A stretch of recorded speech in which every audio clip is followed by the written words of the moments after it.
समाधि का। ये तो बात तो की जा रही थी यहाँ पर तिरुपति की, क्योंकि तिरुपति में एक घटना सामने आई और उसको लेकर प्रश्न पूछा गया था कि एक तरह से आस्था के साथ खिलवाड़ है, हिंदुओं की जो विश्वास है उसके साथ खिलवाड़ है। तो यहाँ डिंपल यादव ने नई बात कह दी। उन्होंने कहा कि तिरुपति तो छोड़िए, मथुरा वृंदावन में जो पेड़े मिल रहे हैं उनमें मिलावट हो रही। सुनिए जरा। वो घी इम्पोर्ट होके आ रहा था बाहर से, जब ये बाहर से इम्पोर्ट होके आ रहा था तो ये जो जांच बैठी है तो ये बहुत ही गलत बात है, फूड अडल्ट्रेशन की बात है। और कहीं ना कहीं ये फूड अडल्ट्रेशन की जो ये मुद्दा है, अभी हमने सुना है कि ये मथुरा में भी सुनने को मिला है कि वहाँ पे भी जो खोया दिया जा रहा है वो सही तरह का नहीं दिया जा रहा है। तो मैं समझती हूँ इसमें जांच बैठे और जल्द से जल्द ये कैसे सुधारा जाए इस पर काम किया जाए।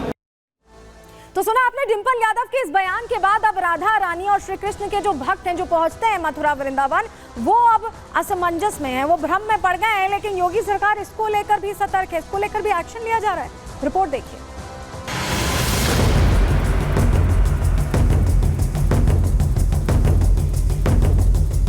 आंध्र प्रदेश में जगन सरकार के दौरान तिरुपति के प्रसाद को अशुद्ध कर दिया गया। करोड़ों भक्तों की आस्था से खिलवाड़ किया गया। प्रसाद में मिलावट की खबर सुनने के बाद जहां सनातनी भक्त आहत हैं, वहीं कई सियासी दल अपने फायदे के लिए भक्तों में भ्रम फैलाने की राजनीति भी शुरू कर चुके हैं। जी हां, सपा अध्यक्ष अखिलेश यादव की धर्मपत्नी डिंपल यादव अब मथुरा और वृंदावन में मिलने वाले प्रसाद पर सवाल खड़ा कर रही हैं। मीडिया ने डिंपल यादव से तिरुपति में अशुद्ध प्रसाद पर सवाल किया था, लेकिन सांसद महोदया लड्डू पर बयान देते देते मथुरा और वृंदावन में मिल रहे पेड़ों को बीच में ले आई और वहां मिलावटी खोवा मिलने का आरोप लगा दिया। अभी हमने सुना है कि ये मथुरा में भी सुनने को मिला है कि वहाँ पे भी जो खोया दिया जा रहा है वो सही तरह का नहीं दिया जा रहा है। तो मैं समझती हूँ इसमें जांच बैठे और जल्द से जल्द ये कैसे सुधारा जाए इस पे काम किया जाए। डिंपल यादव के इस बयान के बाद एक बार फिर कान्हा और राधा रानी के भक्त असमंजस में पड़ गए हैं। भक्तों में भ्रम फैलने लगा है कि क्या बांके बिहारी का प्रसाद भी शुद्ध नहीं रहा। ऐसे में प्रसाद पर सवाल खड़े करने वाली डिंपल यादव को बताना चाहिए कि मथुरा में नकली खोआ मिलने की जानकारी उन्हें किसने दी। मथुरा और वृंदावन में मिलावटी प्रसाद का आधार क्या है। नकली खोआ मिल रहा है तो क्या डिंपल यादव ने इसकी शिकायत कहीं की। अब तक कितनी जगहों पर मिलावटी खोआ मिला। क्या सिर्फ भ्रम फैलाने के लिए ऐसे बयान दिए जा रहे हैं। डिंपल यादव भले ही ऐसे बयानों के जरिए सरकार को घेरने की कोशिश कर रही हो, लेकिन जब बात धर्म और सनातन की आती है तो योगी सरकार फौरन एक्शन लेती है। तिरुपति में हुए महापाप के बाद यूपी में खाद्य विभाग एक्टिव है। मथुरा में खाद्य और औषधि प्रशासन विभाग ने पिछले 48 घंटों में अलग अलग जगहों पर से प्रसाद के कुल 13 नमूने इकट्ठा किए हैं। सैंपल की रिपोर्ट आने के बाद साफ हो जाएगा कि यहाँ बेचे जा रहे प्रसाद में किसी प्रकार की कोई मिलावट है या नहीं। साथ ही ये भी साफ हो जाएगा कि डिंपल यादव के दावे में कितनी सच्चाई है। Bureau report, Republic Bharat. और चलिए जरा लखनऊ की आपको तस्वीर दिखा देते हैं। ये जो तस्वीर आप देख रहे हैं ये मंदिर प्रांगण की तस्वीर है और उसमें पोस्टर चस्पा किए गए हैं।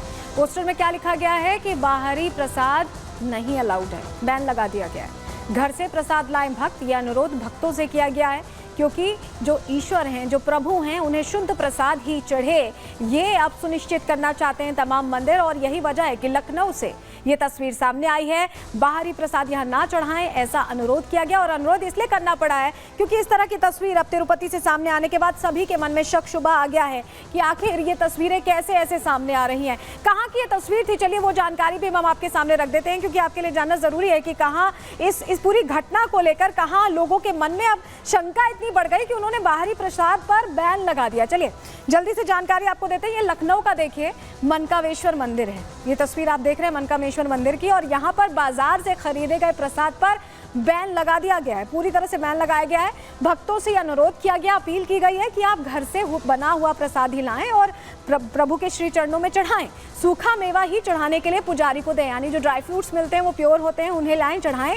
ये व्यवस्था आज सुबह से लागू की गई है। क्यों लागू की गई है? क्योंकि तिरुपति में इस तरह का मामला सामने आ गया। आस्था को ध्यान में रखते हुए ये फैसला लिया गया कि प्रभु को जो भी भोग चढ़ाया जाए वो बिल्कुल भी अशुद्ध ना हो, पवित्र हो। इसको ध्यान में रखते हुए ये बड़ा फैसला ले लिया गया है। इस बीच हमने श्रद्धालुओं से भी बात करके समझने की कोशिश की कि वो इस फैसले को कैसे देखते हैं और इस फैसले की नौबत क्यों आई, महंत क्या कह रहे हैं, सुनवा देते हैं आपको। जी, आंध्र प्रदेश के तिरुपति मंदिर में मिले हुए मिलावटी प्रसाद के मामले को लेकर आज हम लोगों ने एक नई पहल करी है कि चूँकि मुझे लगता है कि हर खाद्य सामग्री में कहीं ना कहीं किसी न किसी प्रकार की मिलावट अवश्य होती है और इस भ्रष्टाचार को निरंतर ही हम लोग जो कम करने की कोशिश करते हैं वो बढ़ता ही रहता है। आज एक अच्छी पहल हम लोगों ने ये करी है कि कोशिश करिए, अब देखिए कितना पालन ये लोग कर पाते हैं।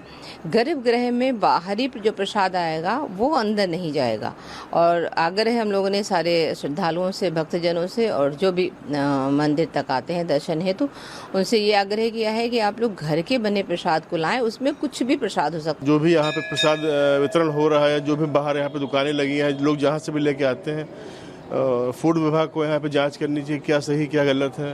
हर आदमी चाहता है कि हम अच्छे से अच्छा भोग चढ़ाएं, अच्छे से अच्छा भगवान को खुश करने के लिए सारे जत्न प्रयास करता है कि हाँ उसकी अपनी एक इच्छाएं जुड़ी होती हैं कि अपने परिवार की इच्छाएं जुड़ी होती हैं कि हम परिवार के साथ जा रहे हैं तो अच्छे से अच्छी मिठाई लेकर जाएं, अच्छे से अच्छा भोग लेकर जाएं भगवान के लिए। और उसमें अगर वो नहीं जा पाता तो फिर जाहिर सी बात है कि वो चीज़ अच्छी नहीं है।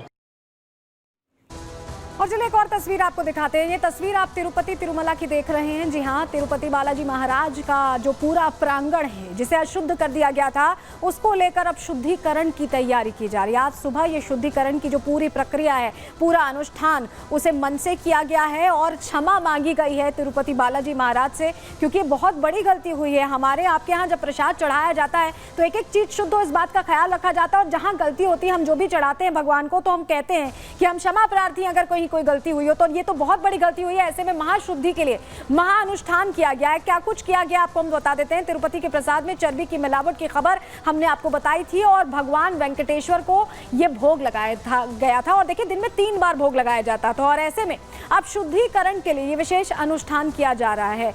मंदिर का पंचगव्य से शुद्धिकरण हुआ है। यह अनुष्ठान TTD यानी कि तिरुपति तिरुमला देवस्थानम बोर्ड की तरफ से किया गया है, प्रायश्चित के लिए किया गया है। अनुष्ठान का उद्देश्य मंदिर की पवित्रता को बनाए रखना है। अनुष्ठान के लिए महाशांति यज्ञ का भी आयोजन किया गया है, क्योंकि ये बहुत ज़रूरी हो गया था कि शुद्धिकरण को लेकर ये पूरी व्यवस्था की जाए जिस तरह की घटना सामने आई थी। और ऐसे में आपको बताएं कि शुद्धता के लिए ये फैसला लिया गया, ये शुद्धिकरण यज्ञ यहाँ पर किया गया है। हमारी सहयोगी अनेरी ने अंदर किस तरह से पूरे प्रांगण का शुद्धिकरण किया जा रहा है, ये अनुष्ठान किया जा रहा है, कितना समय लगेगा, इसको लेकर रिपोर्ट तैयार की। रिपोर्ट आपको दिखा देते हैं।